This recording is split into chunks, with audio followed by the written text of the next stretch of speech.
I've known Chad for quite some time.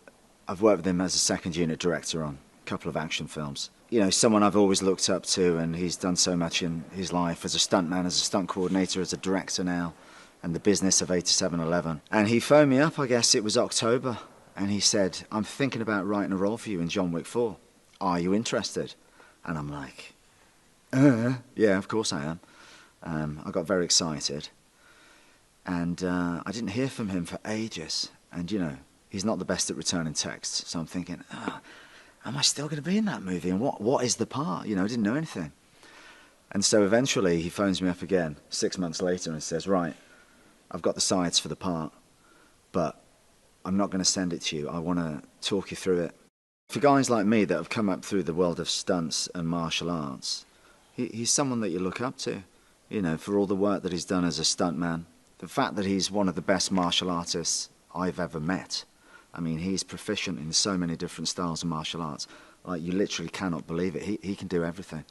And it's amazing when he starts, you know, showing you how to do it on the set, and people are like, wow, he really does know his stuff. You want to kill him? You want to kill him? I want to kill him.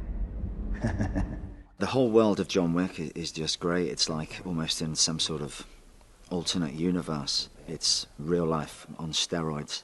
And you've got all these colourful characters. And what amazes me about the John Wick movies is, obviously the action is second to none, but it's the cinematography and the set design. I mean, everything looks just, it's beautiful to look at. He is the head of the German table. He is connected to John Wick in a very personal way because my character killed basically his father figure. It's very personal, the relationship between me and John Wick, and I certainly rub that in and have a lot of fun doing so. He definitely likes the sound of his own voice, and he's pretty pompous and arrogant. I thought we play a game.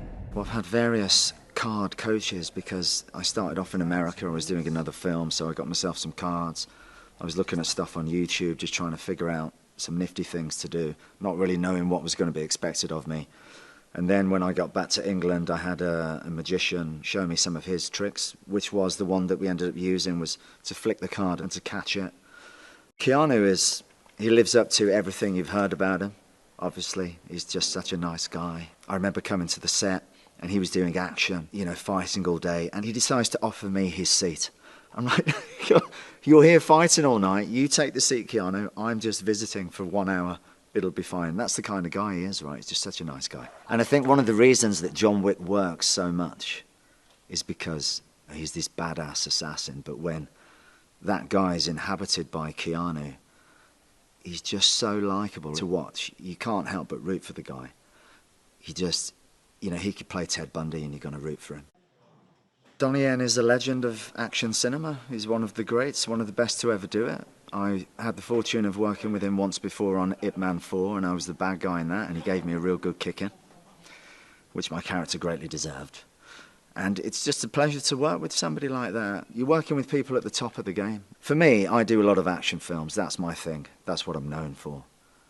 But if you get to do action in a John Wick movie, that's the highest accolade. This is where it's at right now. In terms of action, there is no better action movie franchise being made at this present time better than John Wick. And now we're adding to that Donnie Yen. And Shamier Anderson, who's no slouch himself, he's bringing the action in this. But Donnie, of course, it goes without saying that he's one of the greatest to ever do it.